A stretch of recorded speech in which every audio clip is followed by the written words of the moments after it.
morning. So today is Friday, so 5:40. So this is Coach Mas ngayon nga pala. So kung gusto niyo mag-workout, so visit lang kayo sa gym. One-on-one personal training tayo. So topic pala tayo ngayon. So ang topic natin today is Coach, okay lang ba yung magpuyat? May nagtanong ko sa akin. So pagdating sa gain muscle or gain weight, so para sa akin hindi pwede puyat. So hindi tayo makakapag-build ng muscle, hindi tayo makakapag-build weight. So kailangan natin ng recovery ng sleep. So bali 7 to 8 hours sleep para makapag-recover tayo ng build muscle, kagaya nito ng fitness. So kailangan makatulog tayo ng 7 to 8 hours. So bawal yung puyat, then quality nutrition. So balance sa protein, carbs, and fats. So high quality dapat yung pagkain sa nutrition kung gusto mo mag-gain weight or mag-build ng muscle, mga fitness. Tapos importante din yung workout.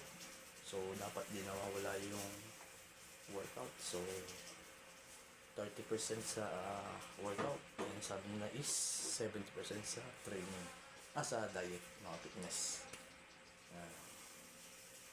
So bawal magpuyat, kailangan laging maaga matulog at lagi pati magtubig para makaiwas tayo sa dehydration, mga fitness. So iwasan nyo lagi yung mga bawal ng pagkain, yung mga matatamis, tapos yung mga salt, sugar,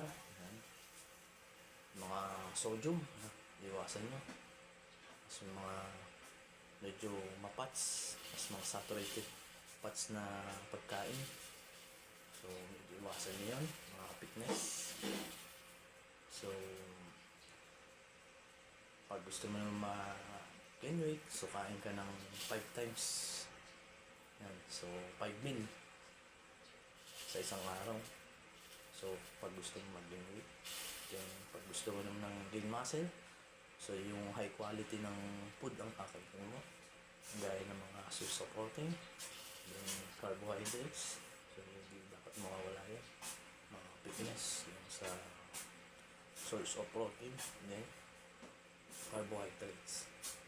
So pag nagawa mo yung mga fitness, so makikita mo yung pagbabago or resulta ng iyong katawan. So halimbawa, dati akong 45 kilos, so nag-start ako mag-gym. So ang goal ko is mag-gain muscle or gain weight. So pag tuloy-tuloy lang yung iyong buhat, so mabilis kang mag-build ng muscle, din gain weight. Tapos yung kain mo is marami, so 5 meal a day. So pag nagawa mo yun, so tapos yung training, so nasusunod mo siya, so makikita mo yung pagbabago ng iyong katawan, doon babago yung pangatawan mo at ma-achieve mo yung iyong goal tuloy-tuloy lang. So yun lang, mga fitness. May natutunan ka na naman sa akin video, at stay fit and healthy. Alagaan ang kalusugan.